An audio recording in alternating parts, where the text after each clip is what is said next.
हज़रत बहलोल दना भी सड़क के किनारे बैठे थे तो सिपाही कहने लगे यहाँ से उठ जाओ। फरमाने लगे हारून रशीद की ज़मीन नहीं, ज़मीन मेरे रब की है, मैं क्यों उठूँ। वो करीब से गुजरा तो सलाम ली, तो आपने उसका प्रोटोकॉल देखा तो फरमाने लगे हारून रशीद तुझसे तगड़े तगड़े मोटे मोटे प्रोटोकॉल मैंने लोगों के देखे हैं, और ये जो तेरे दाएं बाएं आज तेरे नारे लगा रहे हैं ये पहले उन लोगों के नारे लगाया करते थे, और थोड़ा वक्त गुजरने दे, जो तेरे बाद आएगा ना ये सारे फिर उनके नारे भी लगाएंगे। तू झूठ की दुनिया में जिंदा है, इनसे तूने उम्मीदें व्यवस्था की हैं, ये कल उसके नारे लगाएंगे। उसके दिल पे बड़ा असर हुआ, घोड़े से उतर आया, आगे कहने लगा हुजूर आपने मुझे बड़ी अच्छी नसीहत की है, मेरा दिल बड़ा ठंडा हुआ है, मैंने सुना है आप मकरूज हैं, कुछ लोगों का कर्ज, तो मुझे कोई हुक्म ही कर दें। आप हंसने लगे, फरमाने लगे यार तू तो बड़ा ही बेवकूफ है, बड़ा ही बेवकूफ है तू, मैं तुझे नसीहत कर रहा हूं तू मुझे उलझा रहा है, हुजूर कोई हुक्म कर दें। क्या खूबसूरत अंदाज है रब करीम के बंदों का। हजरत बहलोल दाना फरमाने लगे तेरा रब कौन है, कहा अल्लाह, तो फरमाया मेरा कौन है, कहा अल्लाह।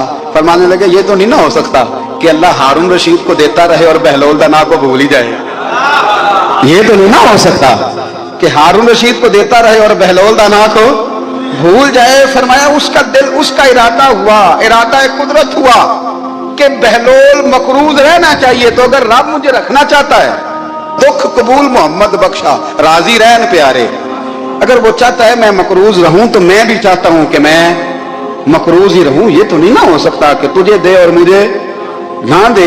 फरमाया मेरी तुझसे कोई उम्मीद नहीं, मुझे जब भी देगा मेरा रब भी देगा, और वो देगा तो फिर इंशाल्लाह खजाने खोल के देगा।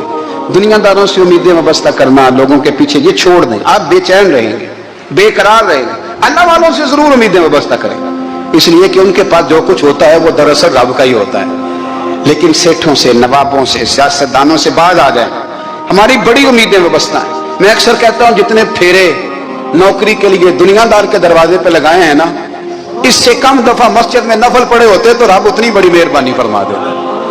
तीसरी बात यह याद रखें, अगर सुकून लेना चाहते हैं ना, अगर सुकून लेना चाहते हो ना तो लोगों को डिस्कस करना बंद कर दो। बहुत सारी कमजोरियां हमारे अंदर होती हैं ना, फिर अल्लाह हमारी रोजी तो नहीं ना बंद फरमाता, ये तो नहीं कहता कि जमीन से निकल जाओ।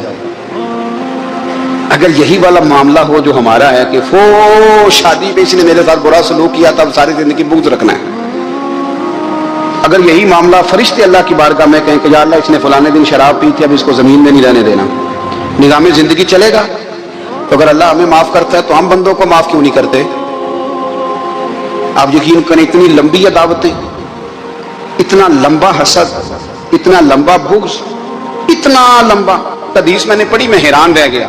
मेरे नबी करीम अलैहिस्सलाम ने फरमाया अपनी बीवी से कभी बुग़्ज़ ना रखना, अगर उसकी एक बात नापसंद हो तो उसे छोड़ के वो बात देखो जो तुम्हें पसंद है। मैं इस हदीस को पढ़ के सोचने लगा कि क्या बीवी का भी बुग़्ज़ रखते हैं लोग। अब हुजूर ने कहा है तो इसका मतलब है लोग बीवी का बुग़्ज़ भी रखते हैं। अब इस पर इस्तदलाल करके मुझे कहना पड़ेगा कि ससुराल वालों का बुग़्ज़ भी रखते हैं, कहना पड़ेगा कि भाई के ससुराल वालों से भी बुग़्ज़ रखते। इस हदीस की रोशनी में मैं समझा कि लोग भाभी का बुग़्ज़ भी बुग़्ज़ रखते हैं, बुग़्ज़, वरना आदतें तो हमारी भी कई बुरी होती हैं। अगर आदत एक वजह बने इख्तलाफ की तो आदतें तो हमारी भी कई बुरी हैं, लेकिन हम अपनी बुरी आदतों समेत अपने आप से प्यार करते हैं, और सामने वाले की एक भी आदत बुरी हो तो उससे बुग़्ज़ रखते हैं। बुग़्ज़ ना पैदा करें। मेरे नबी पाक अलैहिस्सलाम ने फरमाया कुछ चीजें तुम्हारे दीन को मूंड डालेंगी, तबाह कर देंगी, काट देंगी। हुजूर कौन सी? फरमाया हसद, तकब्बुर और बुग़्ज़, ये तुम्हारे दीन को तबाह कर देंगे। हम बेचैन इसलिए हैं कि हमने बहुत सारे लोगों का बुग़्ज़ पाला हुआ है, और हर फील्ड में सियासतदान ने सियासतदान का,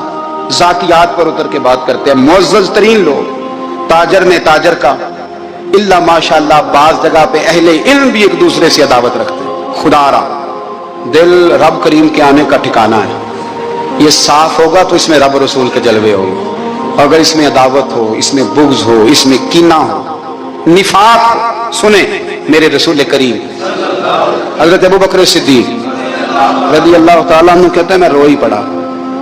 मक्का फतह हुआ ना, तो इकरमा बिन अबू जहल ने पैगाम भेजा कि मैं ना कलमा पढ़ने के लिए आ रहा हूँ। वह बात लंबी है, मैं मौजू पे रहना चाहता हूँ। कहते हैं जब वो आने लगा ना तो नबी पाक ने हम सबको बुलाया, हम हाजिर खिदमत हुए तो हुजूर फरमाने लगे कि उसके बाप ने ना बड़ा जुल्म किया है हमारे साथ, अबू जाल ने बड़ा सताया है, बड़ी तकलीफ दी है।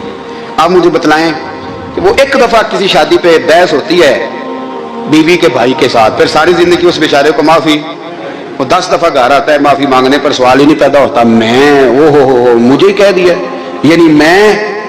यानी फिर मैं मुझे कह दिया आपने और मेरी शान में बेअदबी और फिर मैं माफ कर दूं, तौबा तौबा तौबा, ये कैसे हो सकता है, मेरी नाक नीची हो जाएगी और आपने मुझे कह दिया, सवाल ही नहीं पैदा होता। और ये रोना मैं अक्सर होता हूँ कि शादी वाले दिन दामाद साहब का ज्यादा दिमाग खराब होता है। जब छोटी साली की शादी होती है ना, उस दिन इसको बुखार चढ़ता है, कोई इसको कान में कहता है तेरी इज्जत नहीं कर दे, उस दिन इसका दिमाग खराब हो जाता है, बच्चे उठा कर निकल आता है, वो बेचारा सुसर मिन्नतें कर रहा होता है कि तेरी मेहरबानी आ जा, ये इज्जत करा रहा। तो मैंने कहा एहतजाज करके जो इज्जत कराई जाती है वो इज्जत नहीं होती। हाँ, यहाँ मांग के इज्जत देते हैं लोग, या एहतजाज की कोई इज्जत है? आपके अंदर कमालात इतने हो कि आपकी इज्जत करने को दिल चाहे, यानी मजा आए, यानी लुत्फ आए, यानी आप दूर बैठे हो तो किसी का दिल करे आपको स्टेज पे बुलाने के लिए। ये क्या बात हुई कि छाए जाना और भाग के आगे जाना, इनसे निकलें। इकरमा बिन अबू जाल कलमा पढ़ने के इरादे से आ रहे हैं, हुजूर अलैहिस्सलाम ने सहाबा को बुलाया, कितनी ज्यादा दावत रखी जा सकती थी माज़अल्लाह, कब से वो चला था जुल्म करने, और उसके बाद उसका बेटा शुरू हो गया। कितनी बातें थी जो ना काबिले माफी थी, पर करीम रसूल ने हमें बतलाया है कि सुकून वाली जिंदगी कहते किसको है। जब सब लोग जमा हो गए तो हुजूर ने फरमाया भाई वो कलमा पढ़ने आ रहा है, उसके बाप ने जुल्म बड़े किए हैं, पर मेरी नसीहत ही है कि उसके सामने उसके बाप को बुरा ना कहे, खबरदार कोई उसके सामने कोई बात ना करे। अब वो कलमा पढ़ने आ रहा है, मुती होके आ रहा है, बांध के आ रहा है। कहते हैं अल्लाह के रसूल ने ना काफी देर तक खुतबा दिया, ब्रीफिंग दी, बात समझाई। जनाब सिद्दीक अकबर कहते हैं मैं रो पड़ा। एक साहब मुझे कहने लगे तुम्हें क्या हुआ, तो मैंने कहा मैं मुस्तफा की रहमत पे रो रहा हूं। देखो किन के लिए हुजूर ग्राउंड बना रहे हैं, देखो किन के लिए हुजूर तैयारी कर रहे हैं, जिन्होंने सारी जिंदगी दुश्मनी की। खुदारा ये अंदर से अदावतें निकाल फेंको। ओ भाई इतना तो लंबा टाइम ही कोई नहीं, इतना तो वक्त ही कोई नहीं, इसको साफ रखो। बंदा कोई कर भी गया तो कोई अर्ज नहीं, चंगी मंदी सजना कोलों 100 वारी हो जाती, यार यारां दा गिला नहीं करदे।